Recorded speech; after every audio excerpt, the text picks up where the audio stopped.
सत साहिब जय हो बंदी छोड़। कैसे भाई, सब ठीक है ना? कह रहे हैं कि सबसे पहले हम लोग को सबसे पहले मानव जीवन मिला क्यों, हम लोग पृथ्वी पे आए क्यों, इनको हम लोग को जानकारी जैसे भी हम लोग को चाहिए। क्योंकि यहाँ पे हम पृथ्वी पे लोग पे तो आए, आने के बाद में ये रोजी रोटी कमाना खाना और एक दिन चला जाना, उसके मतलब कुछ और है। कोई ऐसा है कि हाँ इंसान मानव जीवन लिया क्यों, मेन मकसद क्या था मानव जीवन लेने का। बहुत आदमी कमती लोग को पता है, इसके लिए भाई हम आप लोग को बता रहे हैं।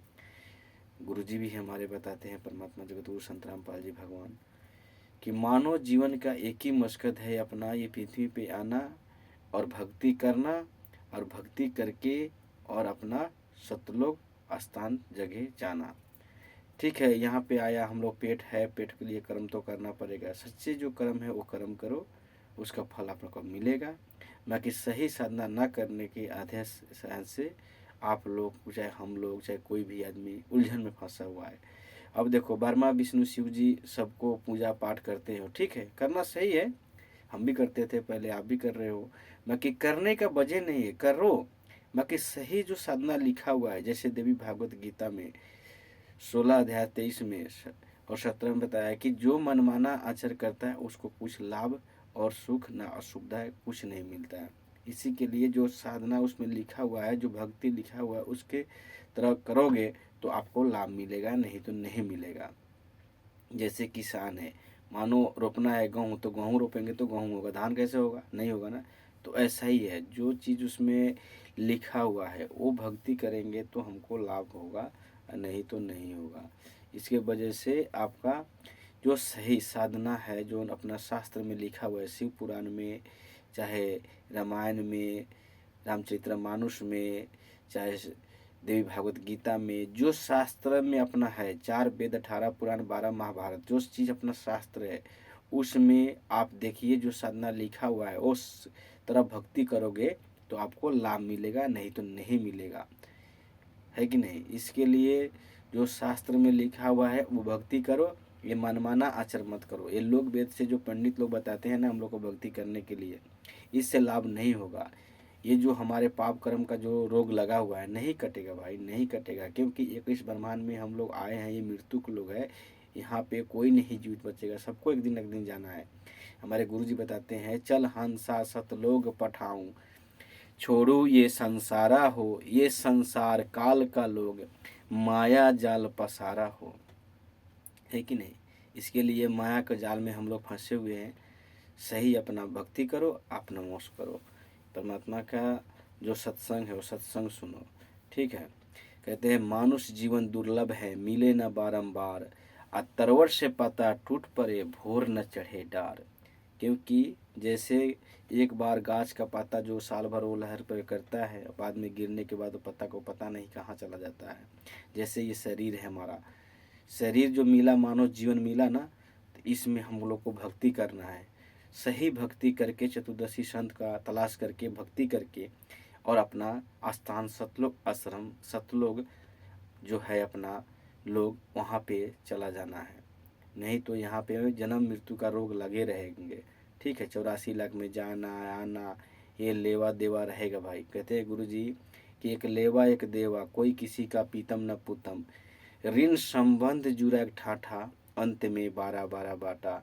यहाँ पे कोई किसी का नहीं है भाई, अपना जो सब है, एक समझ लो कि ये टेलर जैसा चल रहा है यहाँ पे, माया का बाजार में सब आदमी उलझन में फंसा हुआ है। कहते हैं मोह लोभ अहंकार क्रोध माया, ये सब इंसान के पास में है, ठीक है।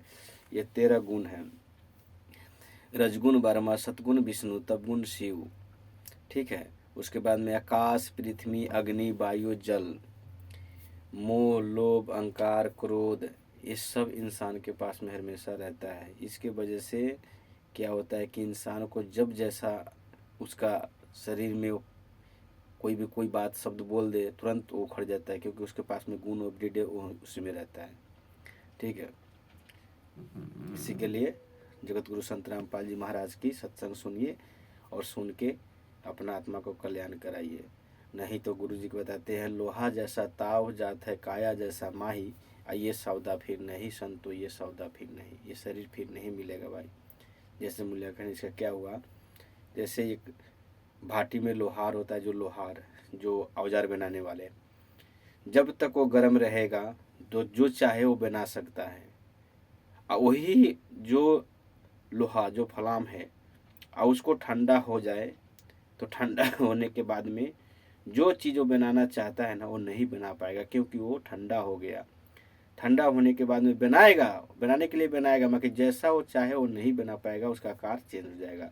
जैसे ये मानव जीवन है, ये जो हमारे जीवन जो आत्मा जो है ना, ये चला जाने के बाद में फिर 84 लाख जूनी में जाएगा। 84 लाख जूनी में जाने के बाद में क्या होगा, आज हम लोग इंसान हैं तो 56 प्रकार का भोजन कर रहे हैं, भंडारा कर रहे हैं, खा रहे हैं, पी रहे हैं।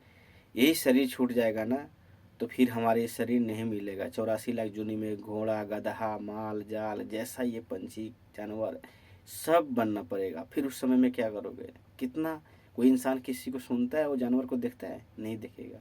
भूख प्यास सब कुछ आपको इंसान की तरह लगता है, बाकी कोई समझने वाला नहीं है, कौन उसका भाषा समझने नहीं, बोलने वाला नहीं है, बुझने वाला भी नहीं है। इसी के भी भाई अपना मानव जीवन मिला है, आत्मा का कल्याण कराओ, है कि नहीं। कहते हैं गुरु जी हमारे बताते हैं कि कहाँ से आया कहाँ जाओगे, तन छूटे तो कहाँ समाओगे। कोई है ठिकाना, हम लोग कहाँ थे, कहाँ से आया और कहाँ जाओगे, तन छूटे तो कहाँ समाओगे।